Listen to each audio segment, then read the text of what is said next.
चलो दोस्तों, कहानी की शुरुआत करते हैं। एक गांव में एक बहुत ही सिद्ध मंदिर था। वह मंदिर पहाड़ पर बहुत ऊंचाई पर बना था। दुर्गम राह होने पर भी लोगों की आस्था उस मंदिर के प्रति कम नहीं थी। अचानक एक दिन उस मंदिर के पुजारी की मृत्यु हो गई।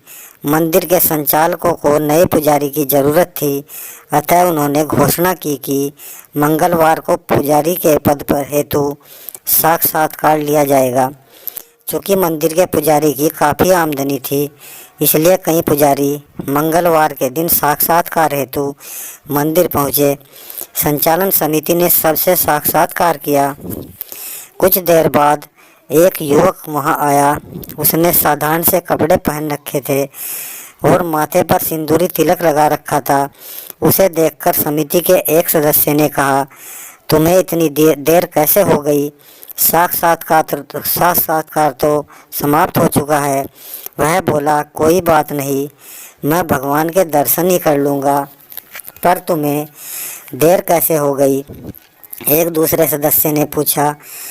महानुभाव, मैं घर से तो जल्दी चला था, लेकिन जब पहाड़ी पर पहुंचा तो देखा कि रास्ता बहुत ख़राब है और लोगों को मंदिर तक जाने में काफ़ी परेशानी हो रही है।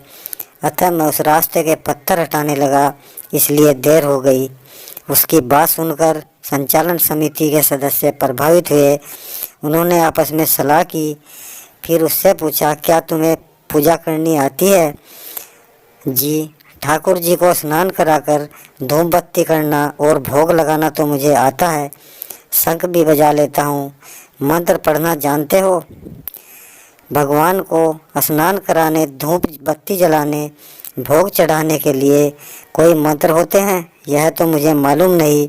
मैं तो घर पर ठाकुर जी की बिना मंत्र के ही पूजा करता हूँ।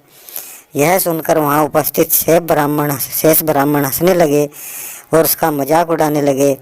संचालन समिति के सदस्य आपस में सलाह करने लगे। कुछ देर बाद एक सदस्य बोला, तुम वास्तव में पुजारी बनने के लायक हो। भगवान की पूजा जिस श्रद्धा से की जाती है वह तुम्हारे भीतर मौजूद है। रही मंत्रों की बात, तो वह हम तुम्हें सिखा देंगे। तो अतः दोस्तों, कहानी से यह शिक्षा मिलती है कि यह ठीक है कि किसी भी कार्य के योग्य होने की कुछ न्यूनतम योग्यताएं होती हैं, जो उस युवक में थी। कर्म कांड में विशेषज्ञता उसे बेशक हासिल नहीं थी, लेकिन मानवता का गुण उसमें कूट कूट कर भरा था। उसे अन्य सभी से श्रेष्ठ बना देने वाला यही गुण था।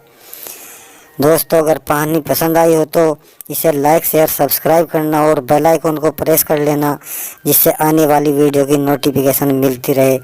और मैं इससे भी अच्छी वीडियो अपने चैनल पर आपके लिए लेकर ही आता रहता हूँ।